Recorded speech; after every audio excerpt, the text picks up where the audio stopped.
KLMJ, kenangan lama mengusik jiwa. So mana-mana yang nak dapatkan helmet retro tu, ada berita baik untuk korang. Kita ada buka pre-order untuk helmet Bell Magnum Solid. Okay, untuk mana-mana yang tak tahu pasal Bell Magnum tu, okay, sebelum ni korang boleh google ada Bell Magnum LTD Vintage yang harga RM10,000 tu kan. So ni Bell, dia reproduction tapi ada kelainan sikit. Nama dia Bell Magnum Solid.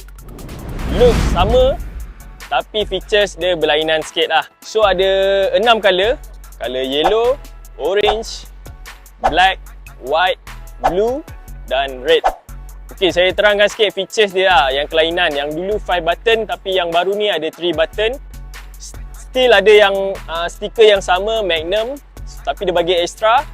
Satu korang boleh lekat helmet dan satu lagi ada extra dalam box. Okay, harga untuk Bell Magnum Solid ni ialah RM1,999.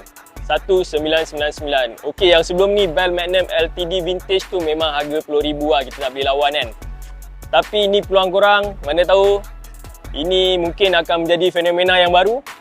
So kita tak tahu, korang boleh dapatkan dengan harga pre-order RM1,999. Mana nak dapatkan? Korang boleh terus walk in ke Motor Gear Malaysia ataupun kontak nombor di bawah. Helmet ni adalah helmet pre-order video ni kita nak announce dulu. Helmet ni adalah helmet pre-order. Dijangka sampai insyaAllah bulan depan, bulan 2 ataupun bulan 3 2026. Okay, itu estimate lah. Kata kalau tak sampai apa-apa kita ada money back guarantee gang.